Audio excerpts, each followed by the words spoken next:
Hey guys, Art Decline here, average picker. So my LSDA little spiky challenge lock I think is complete at this point, and I'm quite happy about it. I'm quite excited about how it came out. Cutting the key was my least favorable activity with the whole thing, but I've got to say when it went in and actually turned, it was quite a rewarding experience. So I don't do a lot of straight tutorials on my channel, and the reason for that is I am quite average picker, and there's a lot of tutorials out there by a lot of very talented and skilled people. If you want to see who some of them are, just take a look at who I'm subscribed to, and they're going to do much better tutorials than what I can crank out. However, I do often kind of reflect on my experiences on certain things, whether it's picking locks or now making a challenge lock.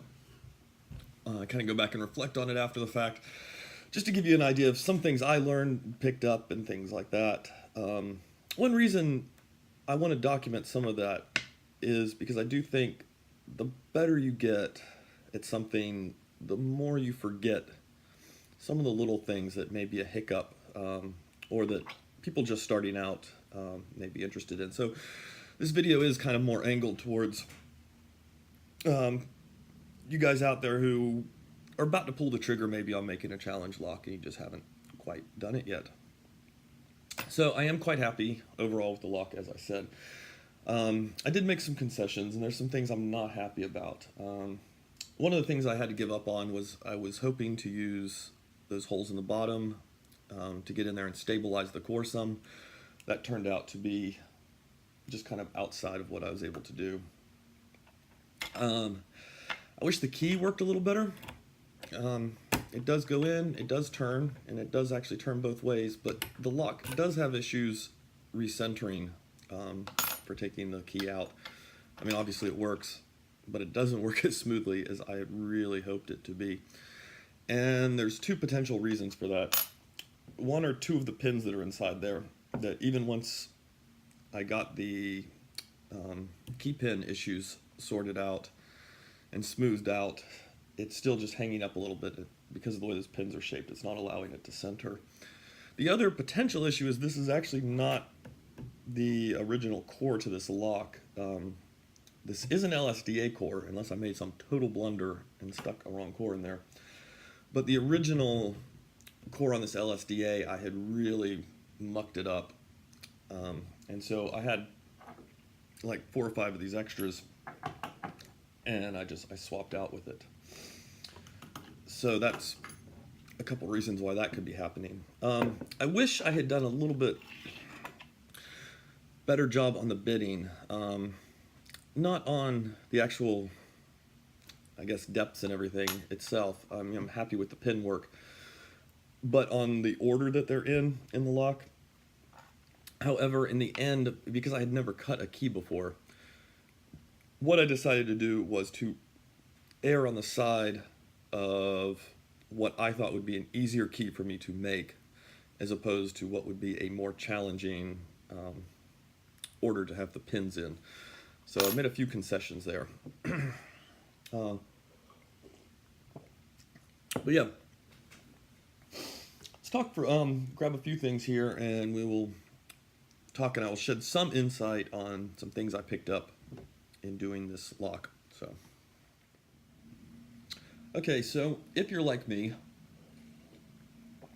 and you're thinking of doing a challenge lock, you are probably getting your pins by rating any lock that you've outgrown or that you don't want anymore, or that maybe you found on the ground and it's, you know, half busted, and you tear it apart and you rate those for the pins. And that's fine. That's actually not a terrible idea. If I pull an example here, though, so this is a little guy I did. He's actually got a, and I hate these tweezers. You can't see the pin, can you? You know, he's got a bit of a spool element to him. I didn't use him in this lock, obviously. But this guy, I'm pretty sure, was cut from a Schlage key pin. And those key pins tend to have these tapers on them. So if you end up using one of these as a driver, be aware, if you can, grind that taper down and get it a little flatter. Over time, through a lot of tests, as it hits that spring, it is enough of a taper that it'll start to drive itself into that spring a little bit and cause the spring to slightly unwind. And that's going to cause you some headaches down the road, or it's going to cause somebody some headaches down the road when your lock is floating around out there. So I would say be careful of that. If you can get those a little flatter, do it.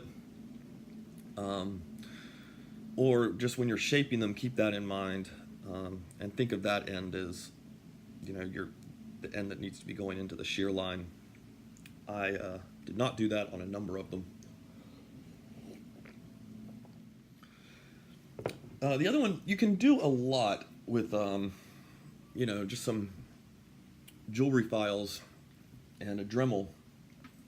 But I think when you're starting out, it's real easy to have some really ambitious ideas. So one of the things I had to quickly learn was to work within my ability and the ability of my tools and what they were capable of doing in my hands. Practice, practice, practice. You can actually get some really good pins out of this simple stuff. In fact, I was even getting to the point now, I don't think I've got one with me, but I was getting fairly solid at getting a good, I'm kind of fascinated by the pin and pin ideas. And, yeah, I'm kind of fascinated by the pin and pin ideas, and was kind of angling towards trying something like that. And it was a little difficult at first to get a good cut going, just by resting the Dremel literally on a shoebox. But I was eventually able to do it. So you can do a lot of stuff, but at some point you need to recognize that you just might not be capable of doing your idea. It might be a little too ambitious for you. Okay, the other thing I would say is watch a lot of videos of people picking challenge locks, and make note. You don't have to actually keep, written notes, but make at least a mental note of what works and what doesn't work. I knew going into this one, I didn't want to just fall back on, putting some counter milling inside the core, cutting some threading and stuff in there, and then doing a whole bunch of serrations. I wanted to do something where I left the lock fairly unmodified, and I wanted to I know I had this elaborate idea for the locking mechanism, but pin-wise, I wanted to be a little bit simplistic about it. And there were a couple reasons for that. One is just working with tolerances. A good tolerance and a good just standard pin will go a long way to protecting a lock. I think a lot further than we tend to think or give credit for. But I wanted to kind of keep it a little simple going on in there. So, but watch a lot of videos, see what works, what doesn't work, even if the lock is defeated. If you can see where the person got hung up a little bit on the lock, maybe snag that idea, keep it in your brain, go back and think about, why did that work? So, yeah, watch a lot of videos. The other tip I would give you is test your pins. Test it, test it, test it, test it, test it. If I had built this lock straight through beginning to end once I had my idea of what I wanted to do with it, I would have gotten to this point and this key would not have gone in probably ever. But because as I shaped each pin and I decided, I want to use this one, I don't want to use that one, I was constantly just loading them into the core though, not in the whole body, just into the core, and just sliding the key in and out of it. And I very quickly realized a few of my pin ideas were just not going to work. It wasn't going to allow the key in, almost no matter what I did. And I wasted a good deal of time trying to make some of those ideas work. But yeah, if you just build the lock straight through, who knows what you're going to end up running into. So I'd say test each pin, put one in, run the key in. Does it seem to be okay? Put the next one in. Try it on itself. Now put both of them in and try both of them. That's, again, another thing I found on this lock was it all seemed good until I got up to about pin 3. And pin 3 couldn't do some of the climbs on the key. But I caught that really early on because I was constantly testing it the entire time I was working on it.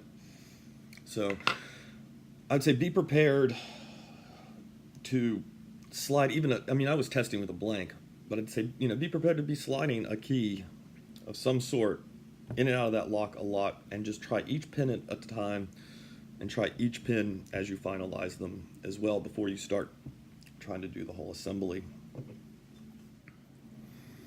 And I guess one of the last things, unless I pause the video and go smoke and I end up thinking of something else to tell you guys, and this goes along with what I was talking about with testing the lock, a little bit of an error will, by the end, have piled up on you into a whole lot of big error.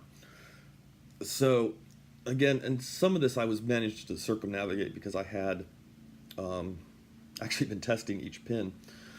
But when you're putting the whole thing together, and I did this one at my pin stacks, I was doing them one at a time. I would do the first pin stack, test the key in it, the second pin stack, test the key in it. But I had a little bit of a hang initially when I first put the key in, just off of that first pin stack. It wasn't bad though.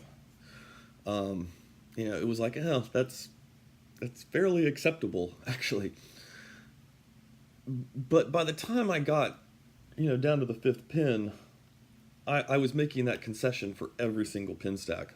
And what I ended up with was an incredibly sticky lock that was really not wanting to turn much at all. So just realize that if you're letting something go early on in the process, it's going to catch up to you. And all those little bits that you're doing, where you're letting little things go, at the end, that's going to add up to be a fairly substantial number, potentially for you. So, yeah. And oh gosh, I almost forgot a really important one. Document your build. At some point, either as you're going along, or especially towards the final end, when you've got all your pins made and you're ready to put it all together, lay your pins out the way they're going to go, with where the shear line and everything is going to be, and with your core pointed the direction and everything you need, and get a good picture of it. Because one or both of two things is going to happen. At some point in all your testing, which I know you're going to do, because I've now just told you to test your lock, you're going to fumble it, and the stuff's going to go flying out, and you're going to kind of wonder, wait, was this pin in chamber 3 or was this in chamber 4? Or the other thing that's going to happen is you're going to send your lock off to somebody like myself to pick it, and I'm going to do just fine, and then I'm going to forget when I'm gutting it that I have flipped it around or something, and I lay the pins out, and I suddenly forget which order they were actually in, or it gets fumbled in the gutting by someone else, and they can't quite remember, and they're going to write to you, like I have written to some of you, and gone, oh crap, I'm not sure if I flipped these pins around or not. Could you let me know? So yeah, document the build. Get a good picture of those pins, the order they go in relation to the shear line and everything. It's going to save you a lot of trouble, especially if you end up trying to troubleshoot an error or a problem with it, and you're repeatedly, having to gut the lock over and over and over again. Because the good chance you are going to make a mistake at some point in doing that, and end up dropping something or losing something and needing to get back to it. And that picture is going to save your butt. So there's my other tip. Okay, yeah, so that's everything I can think of off the top of my head. Looking back on the process of doing this thing, so yeah, practice, watch videos, see what works, test your pins, test the lock all the way through the process of putting it together, and make sure you document it really well so you can fall back on. And like I said, maybe, once you've made a whole bunch of these, you can kind of skimp on some of that. And some of the testing stuff, like, I now have a pretty good idea, I think, about what kind of works, and a better idea of how what the pins are willing to do as far as going up and down a key go, as far as the heights and everything. So some of that comes, that just comes with time, and you'll figure that out, and you'll be able to skimp a little bit on processes here and there. But I'd say initially, I don't think I'm leading you too astray in the advice I'm giving you. But if you want to check out some other awesome lock people and stuff, like I said, look in my subscriptions. There's a lot of people, and they've got some really good tutorials and stuff set up. So, okay, I'm going to get this lock, I guess, register it in the lock exchange, or poke around and see who wants to take a crack at it, and hopefully it will hold up. I really don't know. I think I have over a 4-minute lock, and that would make me very happy. Set the bar low, right? Then we always meet the goals if we set it low enough. So maybe I should say, I hope it's not a 2-minute lock. All right, guys, I will talk to you later, and hope you enjoyed.